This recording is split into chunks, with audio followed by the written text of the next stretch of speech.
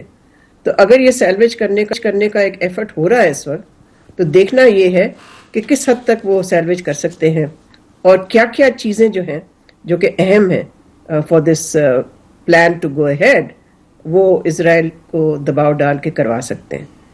تو اگر آپ کوئی دیکھیں کہ بھئی آگے اگلے ہفتے 10 دن میں کچھ یہ پوائنٹرز ہمیں نظر آئیں گے تو پھر وی کین بی کنونس کہ یہ پلان آگے جائے گا، کیونکہ یہ دیکھ لیجئے گا حماس تو ان کیریکٹرسٹکلی وہ اس نے اپنی لگتا ہے تھوڑا دیر کے لیے سائڈ پہ رکھے ملیٹنسی اور وہ ایک انگیجمنٹ موڈ میں آ گئے ہیں. تو انہوں نے کہا جی ٹھیک ہے we will have nothing to do with the administration of Gaza وغیرہ. تو حماس کی طرف سے تو آپ ایک پازیٹیوٹی دیکھ رہی ہیں. بالکل میرا خیال ہے حماس نے کافی لچک دکھائی ہے، لیکن ساتھ ساتھ ایک اور بھی دلچسپ چیز جو ہوئی ہے وہ یہ کہ حماس نے تعریف کی ہے امریکی ایڈمنسٹریشن کی، جو انہوں نے سٹینس اڈاپٹ کیا ہے، پوزیشن اڈاپٹ کی ہے ویسٹ بینک پہ. تو ہم یہ بھی دیکھ رہے ہیں کہ حماس کی طرف سے I think there is a show of flexibility. لیکن ساتھ ساتھ یہ بھی یاد رکھیں کہ حماس نے کہا ہے کہ ہم we will not lay down our arms, ہماری کوئی ڈس آرممنٹ نہیں ہو سکتی جب تک کہ اسرائیل وڈرا نہیں کرے گا غازہ سے. تو دیکھیں نا اس پلان میں جو کی حصہ تھا اس پلان کا وہ یہ تھا کہ سیکوینس کیسے کی جائے withdrawal Israeli with the let's say the demilitarization of Gaza. تو یہ تو ساری چیزیں ابھی مذاکرات کے ذریعے فائنلائز ہونی ہے نا، لیکن وہاں تک وہ نیتن یاہو جانے نہیں دے رہا اس پیس پروسیس کو. دیکھیں آپ خود ہی جو ڈائلیما ہے اس کو آپ you are pointing towards it. تو واٹ از یور ایکسپیکٹیشن؟ مطلب اب کیا ہم دیکھیں گے کہ ٹرمپ جو کہ 70 سال سے امریکہ نے نہیں کیا وہ کرے گا، یعنی کہ کوئی بڑی سخت پوزیشن لے گا؟ What is Trump going to do? دیکھیں ٹرمپ کے ڈومیسٹک پریشر بھی ہے اور انٹرنیشنل پریشر بھی ہے. ڈومیسٹک پریشر تو اس کا آپ کو پتہ ہی ہے کہ اگلے سال مڈ ٹرم الیکشنز ہیں وہاں جو کہ بہت اس کے لیے اہم ہوں گے. لیکن ڈومیسٹک اوپینین امریکہ کا کافی ڈیوائڈ ہو گیا اب اسرائیل پہ. ہاں یہ ضرور ہے کہ زیادہ تر تو ظاہر ہے سپورٹ اسرائیل کے لیے ہے، لیکن ساتھ ساتھ ہم نے مختلف اوپینین پولز میں یہ بھی دیکھا ہے کہ کافی large numbers of people polled چاہتے ہیں کہ جنگ بند ہو اور یہ بھی سمجھتے ہیں کہ اسرائیل کی طرف سے زیادتی ہو رہی ہے. تو اس سچویشن میں دیکھیں اس کے پاس لیٹس سے پولیٹیکل سپیس ہے ٹرمپ کے پاس ڈومیسٹکلی. انٹرنیشنلی جیسے میں نے کہا اس کی کریڈیبلٹی از رائڈنگ آن دس. اگر وہ یہ پلان نہیں کرا سکتا، اس نے تو دیکھیں یوکرین پہ بھی کہا تھا، آپ کو یاد ہوگا نسیم، اس نے کہا تھا 24 گھنٹے میں جنگ بند کرا دوں گا، تو وہ تو نہیں کرائی. اور یہاں پر بھی ہمیں دیکھنا ہے، اور اسی لیے میں سمجھتی ہوں جن لوگوں نے بڑھ چڑھ کے اس کو مین آف پیس ڈکلیئر کیا تھا، تھوڑا ان کو انتظار کرنا چاہیے تھا. نہیں پہلے تو دیکھیں تو صحیح کہ پیس کہاں لے کے آیا ہے اور لا بھی سکتا ہے کہ نہیں. یہ تو صحیح بات ہے کہ اٹس بالکل اپ ان دی ایئر. بٹ آپ کی باتوں سے مجھے یہ لگ رہا ہے کہ آپ کو لگ رہا ہے کہ ٹرمپ جو ہیں ان کی جو ایڈمنسٹریشن ہے، جیسے آپ نے یہ بھی کہا کہ حماس تک نے تعریف کر دی، تو surely Trump is doing something which is previously unthinkable, جو کہ امریکن ایڈمنسٹریشن ہے اس سے. کیا درست ہے یہ بات؟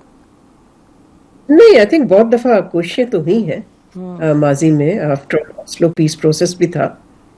آفٹر آل کلنٹن کے زمانے میں there was this historic agreement between Yasser Arafat and the Israeli Prime Minister. تو یہ تو نہیں ہے کہ پہلی دفعہ ہو رہا ہے. ہمیں تو یہی لگتا ہے ہمیشہ، خاص طور پہ ہائپ اتنی زیادہ ہو جاتی ہے، میڈیا ہائپ، کہ اس سے لگتا ہے کہ جی یہ تو پہلے کبھی ہوا نہیں ہے.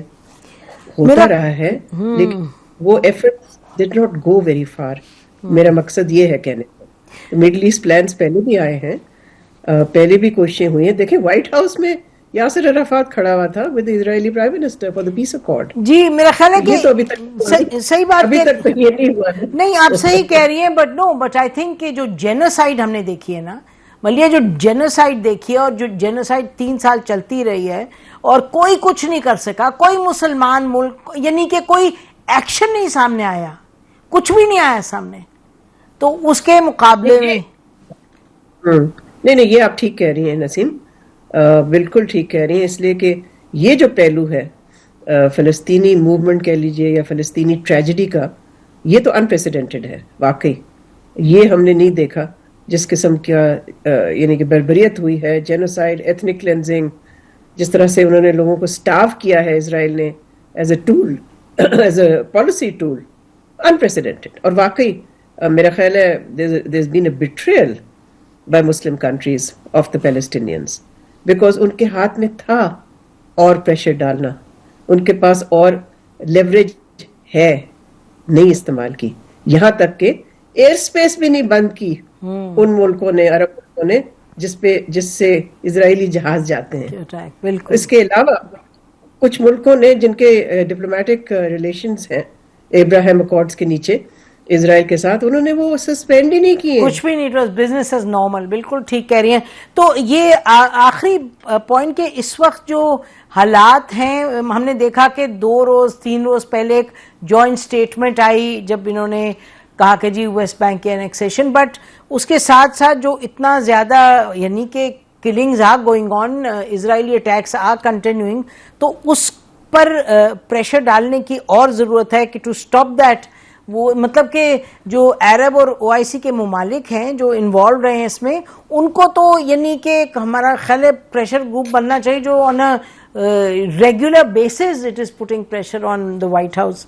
اس طرح کچھ دیکھ رہی ہیں آپ؟ بالکل نہیں، بالکل میرا خیال ہے اس کی ضرورت ضرور ہے کہ سسٹینڈ پریشر ہونا چاہیے، نہ صرف ان 8 ملکوں کا جس کو صدر ٹرمپ نے انوائٹ کیا تھا نیو یارک، لیکن پورے جیسے کہ آپ نے بھی ذکر کیا OIC کا. It's a very big bloc of countries. اور پھر یہ کہ جیسے میں نے پہلے بھی عرض کیا کہ بہت سارے ٹولز ہیں ان کے ہاتھ میں، ڈپلومیٹک اینڈ ادروائز کوئرسو انسٹرومنٹس بھی ہیں ان کے پاس، they can mount pressure، لیکن نہیں کیا ابھی تک. بٹ اینی وے دیکھتے ہیں. تھینک یو سو مچ. ہمیشہ آپ آ کے بڑی کلیئرٹی کے ساتھ اس معاملے کو آتی ہیں لوگوں کے سامنے. انشاءاللہ ہم اس پر فوکس رکھیں گے. بہت شکریہ ڈاکٹر صاحب فار جوائننگ اس. ناظرین ہم بریک لیتے ہیں، بریک کے بعد واپس آتے ہیں. Stay with us.